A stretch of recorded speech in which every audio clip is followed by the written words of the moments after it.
आज की सबसे बड़ी प्रॉब्लम जो फीमेल फेस कर रही है that is PCOD. This is very right कि 1/3 female globally are suffering from PCOD. PCOD मतलब पॉलीसिस्टिक ओवेरियन डिजीज।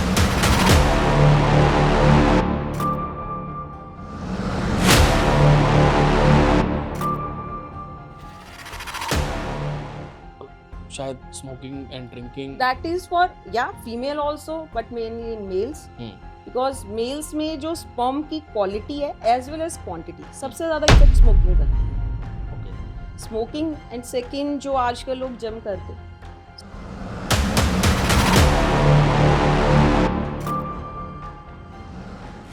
तो जब जैसे अगर कंसीव नहीं हो पाता तो मैक्सिमम टाइम क्या होता है कि फैमिली की तरफ से भी या सोसाइटी की तरफ से भी फीमेल को हमेशा ज़्यादा रिस्पॉन्सिबल ठहराया जाता है। इसमें कितना सच है? इश्यू क्या है कि ये हमारी शायद इंडियन आप सोसाइटी की प्रॉब्लम कह सकते हो। ऐसा इंडिया में थोड़ा ज़्यादा हम देखते हैं क्योंकि क्या है, इजी टू टारगेट है। ठीक है ना, बहू है कुछ नहीं कहेगी, आप बेटे को ब्लेम कोई नहीं देना चाहता। आज का ये एपिसोड हमारा बहुत ही स्पेशल है फीमेल्स के लिए और उन मेल्स के लिए जो फीमेल्स के लिए कंसर्न है, क्योंकि आज हमारे साथ इस शो पे हैं डॉक्टर स्तुति मोदी, जो कि एक बहुत ही मशहूर और एक्सपीरियंस्ड गायनेकोलॉजिस्ट हैं, जिनके 20+ ईयर्स की नॉलेज को हम इस शो में एक्सट्रैक्ट करने की कोशिश करेंगे ताकि आप मैक्सिमम से मैक्सिमम इस शो से अपनी हेल्थ से रिलेटेड बेनिफिट उठा सकें।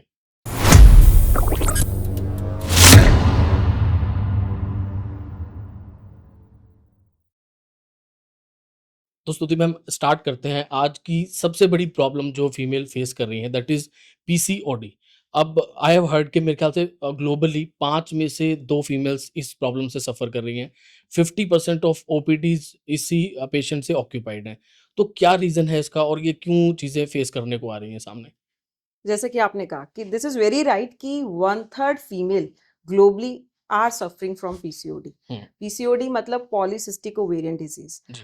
अब ये हमारी ओपीडीज में, हम चाहे आप एडोलेसेंट में ले लो, चाहे आप रिप्रोडक्टिव एज ग्रुप में ले लो, या आप थोड़ा 30 to 40 ईयर्स में भी ले लो, तो इट इज वेरी कॉमन। जी। रीजन बिकॉज आवर लाइफस्टाइल, जो आजकल हम लोग बहुत ही कंफर्ट लाइफ में ले रखा है हमने। एसीज हैं, मेड्स हैं, ठीक है, we don't have to do strenuous activities and exercises तो हमारी लाइफ से जा ही चुकी हैं, बिकॉज हम अपने करियर में, अपने लाइफ को लेकर इतना बिजी हो गए हैं कि हम अपनी बॉडी को टाइम नहीं दे पा रहे हैं। So sedentary lifestyle is one of the reason for PCOD. तो every female, why they are suffering from PCOD? Because everyone is struggling with other aspects of life, चाहे वो करियर है, चाहे स्टडीज है, लेकिन हम फिजिकल एक्टिविटी को बिल्कुल भूल चुके हैं। So this is the reason ovarian hormones हमारे डिस्टर्ब हो रहे हैं and that is the reason PCOD common होता जा रहा है। राइट। सो ये पहले से चला आ रहा है या फिर उस टाइम पर इग्नोर किया जाता था और अब ये एकदम से बढ़ा है, या पहले ये था ही नहीं और अभी एकदम से शुरू हुआ? देखो, ऐसा तो नहीं कहूंगी कि पीसीओडी पहले बिल्कुल नहीं था, जी। पर डेफिनेटली बहुत कम था, बिकॉज पहले हमारा लाइफस्टाइल टोटली डिफरेंट था। जो हमारी फूड हैबिट्स थी वो बहुत मतलब आप सोचो कि अब घर का ही खाना था, जंक फूड नहीं था, प्रोसेस्ड फूड नहीं था। घर में भी काम काफी था। Female use to work hard in at home also, सारे होम चोर्स वो वही करती थी, there were no maids. And उसके अलावा भी एक्सेस में कैसे कोई हमारे पास कार्स नहीं थी, व्हीकल्स नहीं थे, तो ट्रैवलिंग थी तो बाय फुट ही थी basically. So that was the reason कि ज्यादातर एक्टिविटी होती रहती थी, तो पीसीओडी इतना नहीं था। थोड़ा बहुत था तो वो इतना नहीं आता था हमारी नजर में, बिकॉज वो बहुत ही कम था।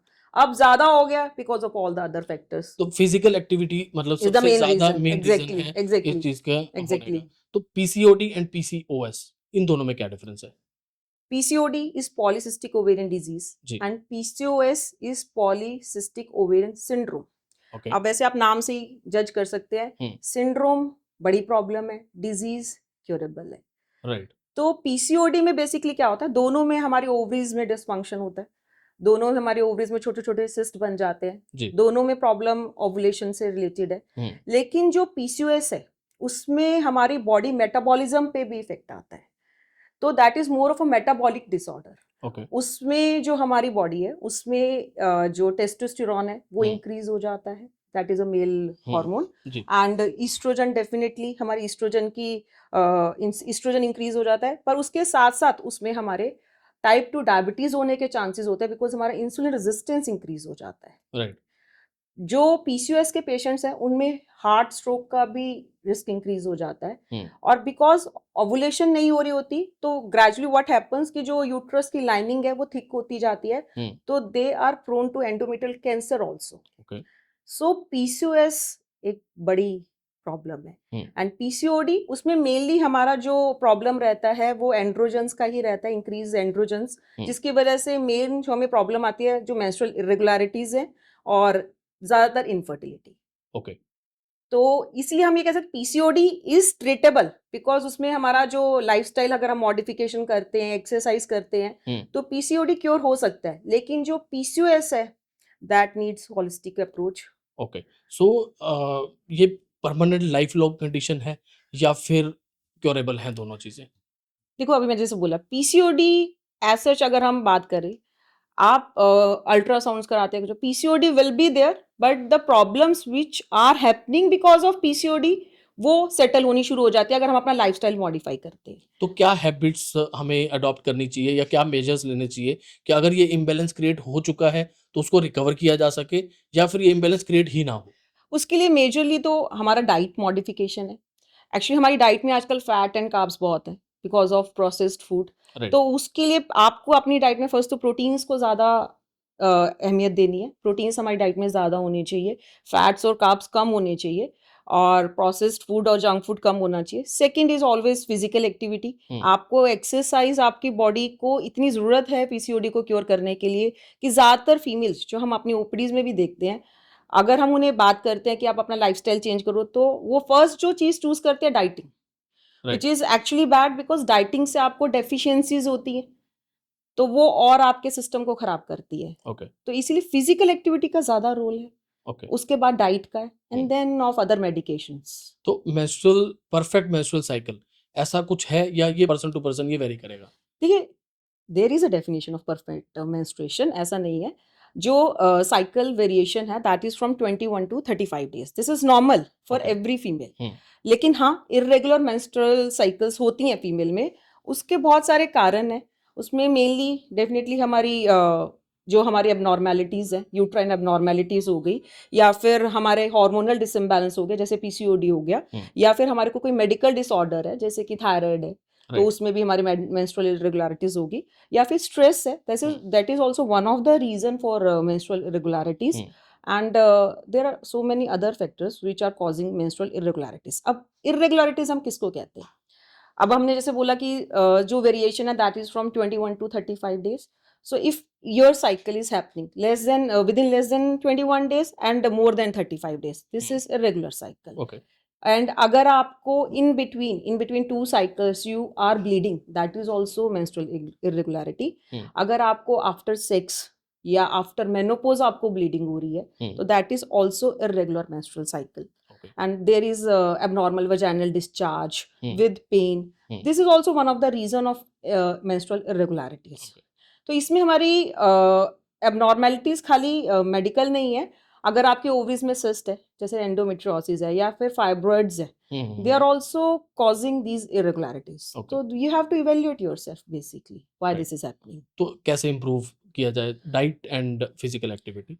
जो तो हमारे हार्मोनल इम्बैलेंस की वजह से या स्ट्रेस की वजह से या फिर हमारे लाइफस्टाइल की वजह से, उसको तो आप डाइट या फिजिकल एक्टिविटी से इंप्रूव कर सकते हो।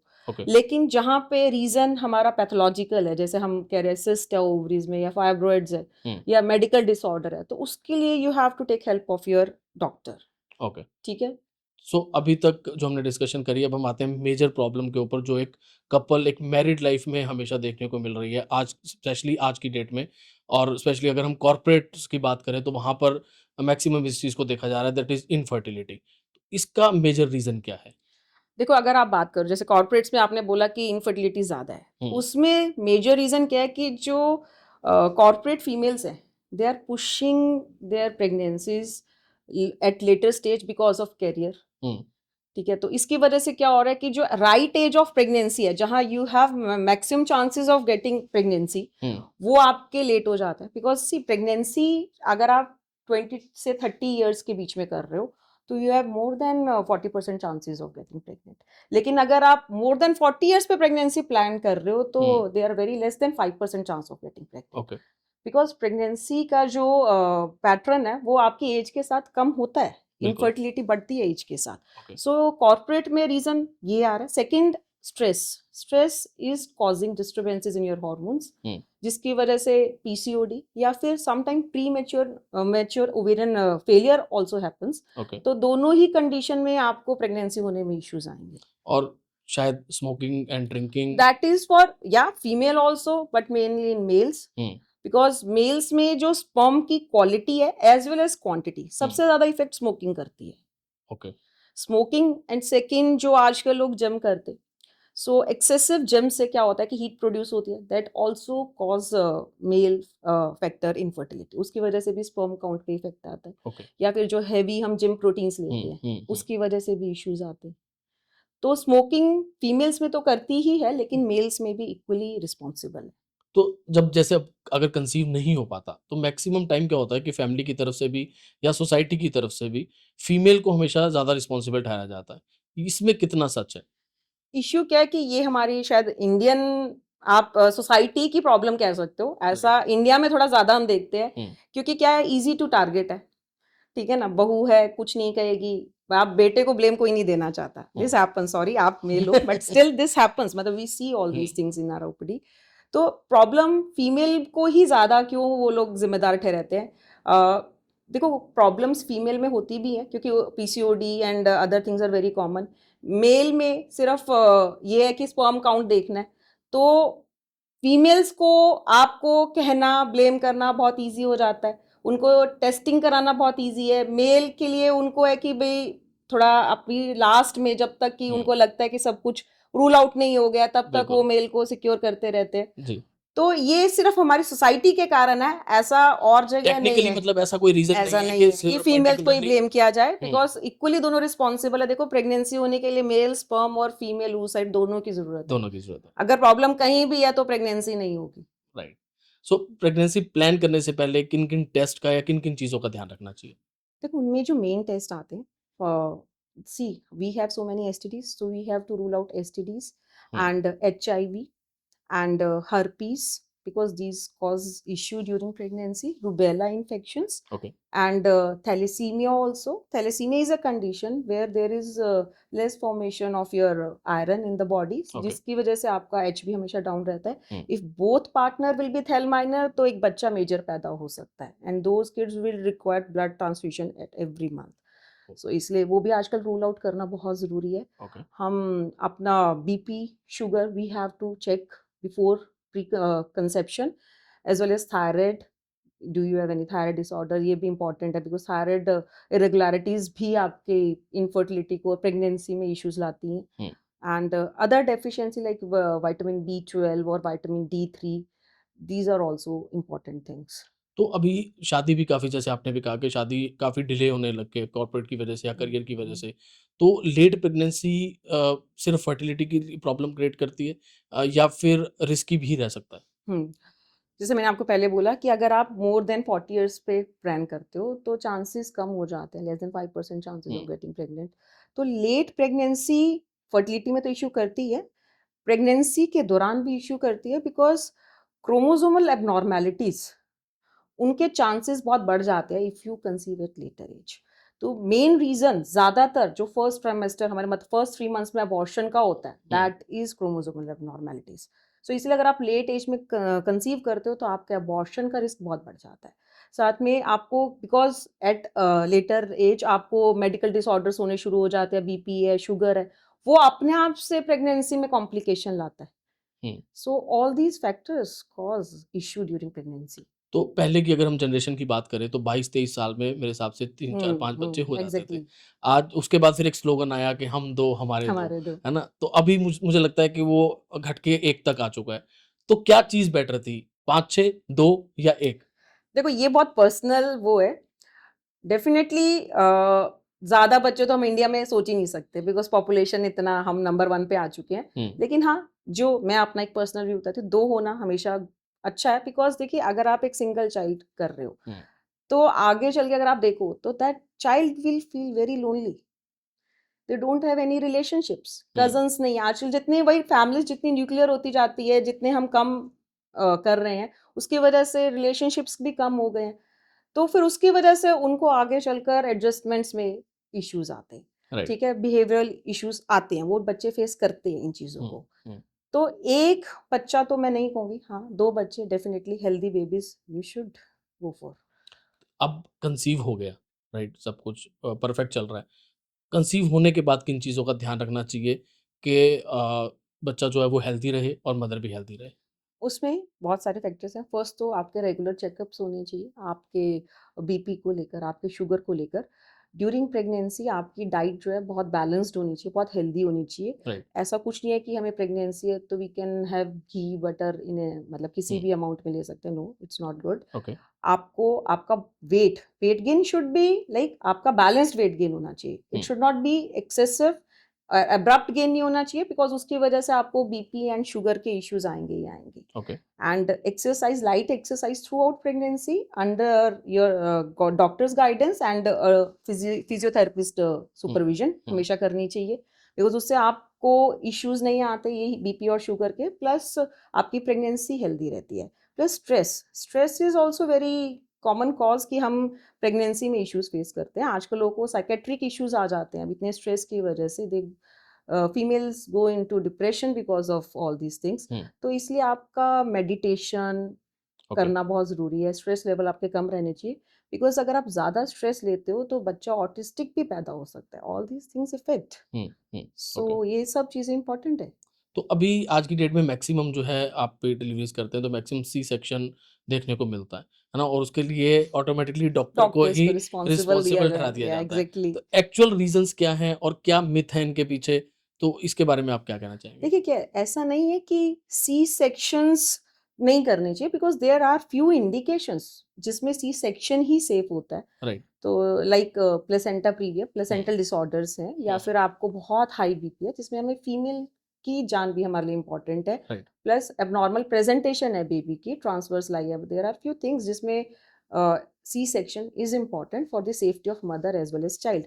बट सम केसेस, जो ऐसे केसेस है जिसमें वी आर लाइक डाइसी होता है कि अब नॉर्मल भी करना है, सिजेरियन भी करना है, उस टाइम पे ये इश्यू ज़्यादा आते हैं जब वो डॉक्टर्स को ब्लेम करते हैं। बट आप एक चीज़ देखिए कि डॉक्टर के ऊपर मदर और बच्चे दोनों की रिस्पॉन्सिबिलिटी है। राइट। अगर कोई 1% बच्चे को कुछ भी हो जाता है तो भी अटेंडेंट्स ने डॉक्टर को ही रिस्पॉन्सिबल कहना है, बिल्कुल। और अगर सिजेरियन हो गया तो भी डॉक्टर्स को। तो इट्स लाइक कि अब आप इसमें, हाँ एटलीस्ट हम, दोनों को बचा तो सके। हाँ एग्जैक्टली इस टाइम पे मुझे लगता है डॉक्टर्स की रिस्पॉन्सिबिलिटी मदर और चाइल्ड के लिए ज्यादा होती है, बजाय कि आप लोगों के लिए क्या सोच रहे हो, बिकॉज उस बिल्कुल। टाइम पे हमारा फोकस उन दो चीजों पे, दो जान पे है जो इम्पोर्टेंट है हमारे लिए। बिल्कुल। तो फर्स्ट सी सेक्शन होने के बाद क्या जरूरी है कि सेकंड भी सी सेक्शन ही होगा? सच है या फिर एक ये मिथ है? नहीं, ऐसा नहीं है कि फर्स्ट सी सेक्शन है तो सेकंड भी सी सेक्शन ही होगा। हम्म। इट ऑल डिपेंड्स कि आपका पहला सी सेक्शन किन सिचुएशन में हुआ, ओके। प्लस उस स्कार की हीलिंग कैसे हुई, प्लस सेकंड टाइम पे भी बहुत सारे टर्म्स एंड कंडीशंस हैं जिसमें हम कहते हैं कि यू कैन गो फॉर वीबैक मतलब vaginal birth after caesarean section. Okay. तो उसके लिए आपके अंदर कोई मेडिकल डिसऑर्डर है, या फिर आपकी ट्विन प्रेगनेंसी है, एबनॉर्मल प्रेजेंटेशन है, या ओवरवेट बेबी है, so there are few things which we have to keep in mind, otherwise you can go for normal delivery after C section। Okay. So ये जो बर्थ कंट्रोल पिल्स होती हैं, इसका fertility से related कुछ रहता है no, problem? Not at all, बिल्कुल भी नहीं। आप कितने भी साल बर्थ कंट्रोल पिल्स ले रहे हैं, once you will leave them within 1 or 2 months आप बैक टू अपने रूटीन पे आ रूटीन जाते पे हो, आ सकते रूटीन हैं। साइकिल्स में ओके। आ जाते हो। मिसकैरेज एक ऐसी सिचुएशन जहाँ पे मुझे लगता है कि फीमेल्स के लिए सबसे ज़्यादा सेटबैक फिजिकली भी एंड मेंटली भी, इसको कैसे अवॉइड किया जा सकता है? देखिए मिसकैरेज अवॉइड करने के लिए फर्स्ट यही है कि एक तो आपको फर्स्ट रीज़न मिसकैरेज के, अगर आपका कोई मेडिकल डिसऑर्डर है उसको आप क्योर कीजिए। अगर कोई यूट्राइन एबनॉर्मेलिटी है वो भी हम ऑपरेबल है, तो आप उसको पहले अपने डॉक्टर से कंसल्ट करके ऑपरेट करवाइए। सेकेंड चीज़ आपका weight, because sometime weight is also the reason, तो आपका वेट Okay. मॉडरेट होना चाहिए, आप ताकि उससे आपके बेबी को कॉम्प्लिकेशन से ना गुजरना पड़े। ओके। एंड एज फैक्टर तो मैंने आपको बोला, वो आपको ध्यान रखना होगा, because obviously with age chromosomal issues आते ही आते हैं, that is not in your hand, that comes with age. तो try to conceive at right age rather than going so for later age. अब अगर ऐसी सिचुएशन क्रिएट हो जाती है तो उसको हैंडल कैसे किया जाए, स्पेशली फैमिली की तरफ से अगर कहें कि इमोशनली या इमोशनली फिजिकली? देखिए इसमें तो हम उनको सिर्फ समझा ही सकते हैं, because it's not like that कि आपका एक बार मिसकैरेज हो गया तो हमेशा मिसकैरेज होगा, हम्म, ऐसा नहीं है। डेफिनेटली 25% चांसेस बढ़ जाते हैं सेकंड मिसकैरेज के, ओके। लेकिन with proper care before next pregnancy, proper weight control and proper medications, hmm, we can go for a healthy pregnancy next time, ऐसा नहीं है बिल्कुल भी। ओके। सो वाइट डिस्चार्ज कब तक नॉर्मल है और कब एक कंसर्न की बात है? ये चीज़ बहुत इंपॉर्टेंट है, बिकॉज लोग ज़्यादातर फीमेल्स में क्या मिसकंसेप्शन है, वाइट डिस्चार्ज है तो मैं पतली हो रही हूँ, मैं वीक हो रही हूँ, मेरे बैक एक है, ये हमारी इंडियन सोसाइटी में बहुत कॉमन है। Right. See, white discharge is not abnormal, there are few days in our cycles जब वाइट डिस्चार्ज होगा, ठीक है, वो हमारे मेंस्ट्रुअल साइकिल के अकॉर्डिंगली चेंज होता है। And the normal white discharge has smell also, मतलब it's not smell, this is odour, there is odour, but that is normal.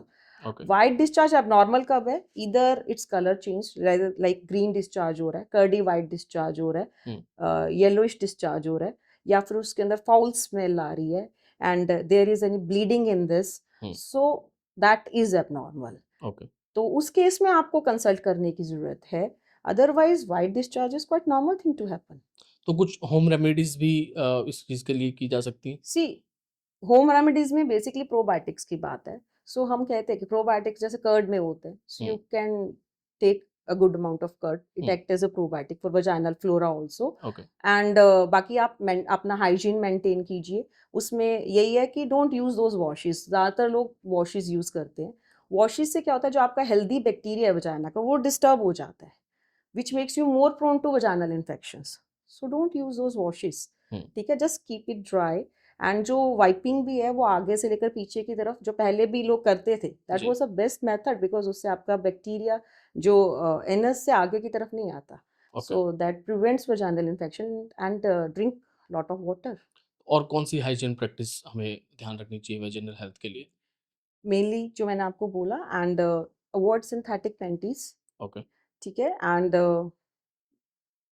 That is it. मैंने आपको काफी पॉइंट्स पहले बता दिए इसमें। तो एक पीरियड का मिथ जो आप हटा देना चाहते हैं? किचन में नहीं जाना, मसाले खराब हो जाएँगे, अचार खराब हो जाएँगे, व्हिच इज़ वेरी बैड, ऐसा कुछ नहीं होता। ओके।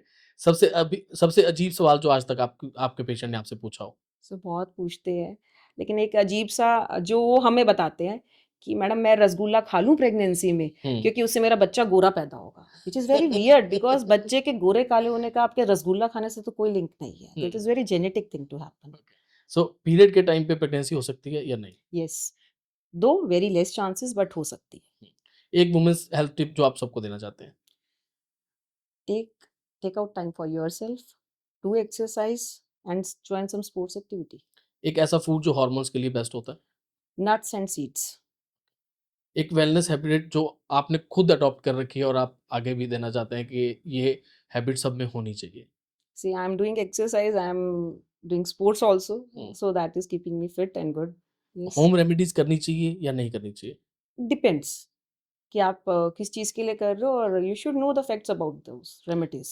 तो फीमेल्स के लिए ज़्यादा एक्सरसाइज हेल्पफुल है या फिर हार्मफुल हो सकती है? जैसे आपने मेल्स के लिए भी कहा कि ओवर During जिमिंग जो है, periods, नहीं normally. see, it's not about ज़्यादा कम, it's about कि आप जो कर रहे हो वो आप किसी की सुपरविजन में करो, बिकॉज यू शुड नो कि आप जो कर रहे हो एक्सेसिव कर रहे हो, आपको पता ही नहीं है कि आप कौन सी मसल की ट्रेनिंग कर रहे हो, आप ज़्यादा करोगे तो फिर आपको इश्यूज आएंगे। अदरवाइज ऐसा ज़्यादा कम कुछ नहीं है, it should be under supervision, that is it. Even females can do any kind of exercise, but it okay. Should be under supervision. So ma'am, menopause की शुरुआत के सिम्टम्स क्या होते हैं? क्या ये हर औरत के लिए डिफरेंट होते हैं? से मेनोपॉजल सिम्टम्स ज़्यादातर इनिशियली आपके पीरियड्स इरेगुलर होने शुरू हो जाएंगे, लेट आना शुरू हो जाएंगे। उसके बाद जो प्रॉपर मेनोपॉजल सिम्टम्स हैं उसमें आते हैं हॉट फ्लशेस, आपको घबराहट होती है, आपको पसीना आता है, इसी में भी फीमेल्स को पसीना आना शुरू हो जाता है। मूड स्विंग्स होते हैं उनको, उनको थोड़ा यूरिन इश्यूज भी आता है, यूरिन हेजिटेशन, बर्निंग, ये सब भी होता है। Vaginal dryness they will feel, and joint pains, bloating, ये सब इश्यूज उनको आएंगे। So this varies from female to female, not every female face this symptoms, और किस टाइम पे आ रहे हैं वो भी वेरी करता है। So it all depends upon your lifestyle also. So bone health and menopause में क्या रिलेशन है? सी देखिए क्या होता है, मेनोपॉज में ना हमारा जो ईस्ट्रोजन है वो डेफिशिएंट हो जाता है, जिसकी वजह से जो हमारे को जो हमारी बोन हेल्थ है बहुत इफेक्ट होती है। तो इसकी वजह से we have increase risk of osteoporosis. So इसलिए आफ्टर मेनोपॉज आपके लिए calcium and bone health checkup is very important. और मेनोपॉज के बाद भी प्रेगनेंसी हो सकती है? सी आईवीएफ के थ्रू तो हो सकती है, लेकिन एज सच तो बिकॉज आपकी ओवरीज वर्क करना बंद कर देती हैं। अगर ओके, आपकी ओवरीज वर्क करना बंद कर गई तो ओवेरियन रिजर्व खत्म हो गया तो there are no chances. Okay, rare cases में कभी हुआ हो तो हमने नहीं सुना, लेकिन with IVF it is possible, yes, okay. But not without IVF. So IVF को वैसे प्रेफर करना चाहिए? एक्चुअली आईवीएफ का क्या हो गया कि आईवीएफ आजकल लोगों के लिए नीड बन गया। एवरीवन वांट्स बेबी, हुँ, हमें कैरियर भी चाहिए, हमें बच्चा भी चाहिए। अब आपको बैलेंस नहीं हम कर पा रहे हैं, तो जब इश्यूज आ रहे हैं, so we have one choice, that is IVF. So that's why we are going for IVF. Right. That is the only reason, otherwise IVF गलत नहीं है। हुँ, ठीक है, एक प्रोसीजर है, उसके अपने इश्यूज हैं, वो आप प्रोसीजर के साथ जो भी आपको टेस्टिंग है या फिर प्रोसीजर के अपने साइड इफेक्ट्स है, अदरवाइज आईवीएफ इज गुड अगर आपको चाहिए तो। ओके। सो एक ये सोशल एग फ्रीजिंग, हम्म, इसका क्या एडवांटेज है और देखिए क्या डिसएडवांटेज है? आजकल एग फ्रीजिंग हो रही है। अब आज दो टाइप की एग फ्रीजिंग होती है, one is term social egg freezing and medical egg freezing. Social egg freezing वो फीमेल्स करती है जिन्होंने अपने कैरियर के कारण आप लेट करा, या फिर अभी वो बच्चा वैसे ही नहीं करना चाह रही है हुँ, और तो वो यंग एज में अपने एग प्रिजर्व करवा लेती है।